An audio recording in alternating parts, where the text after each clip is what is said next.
Hey everyone, it's Monday. I'm sitting here with my favorite tree, spending time with you, my favorite people. Last week was the first of 3 sessions I've entitled Course Correction. And really each of these videos could be termed as Triptiks. How many of us remember the Triptiks from AAA? I do. The many road trips I took growing up, Triptiks were always a key piece of information for us. So I know I'm not the only one out there who has fond memories, hopefully, of Triptiks. Last week we spoke some good word from the 5th chapter of Galatians. Today we are going to talk just briefly about some very familiar words from the book of Proverbs, chapter 4. My son, pay attention to what I say. Turn your ear to my words. Do not let them out of your sight.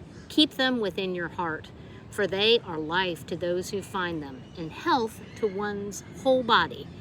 Above all else, guard your heart, for everything you do flows from it. Keep your mouth free of perversity. Keep corrupt talk far from your lips. Let your eyes look straight ahead. Fix your gaze directly before you. Give careful thought to the paths for your feet, and be steadfast in all your ways. Do not turn to the right or the left. Keep your foot from evil.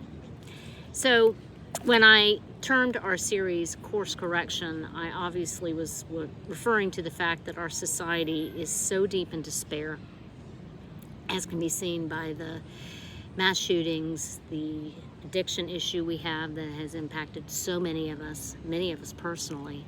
And course correction just seemed to fit.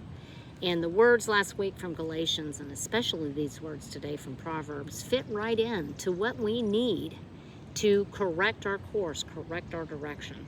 And granted, the actions we make might not impact the millions of those around us who are struggling with despair and isolation and deep sadness and anger, but it is a very good start. It's always a good start to start with you and me. So today, let's focus on guarding our heart. Put a filter over it, if you will. Let's be super intentional about what we put in to our heart through our thoughts, through our actions, and through our words, so that we can keep it pure, and so that everything we do can be sprung from it and spout out love and protection and grace to those we encounter. Next week will be the 3rd part of our course correction series, and we're going to talk just briefly about liminal space, which is the space between the known and the unknown. And for many of us, that is the space we're in right now. So we're going to talk a little bit about that before we approach Pentecost and Ascension Sunday. So I hope you have a wonderful rest of your week. It's sure to be hot, but I think it'll be clear skies and sun and bright. So I hope you are able to enjoy it. I look forward to seeing you same time, same place next week. Abundant love to you, and I'll see you soon, my friends.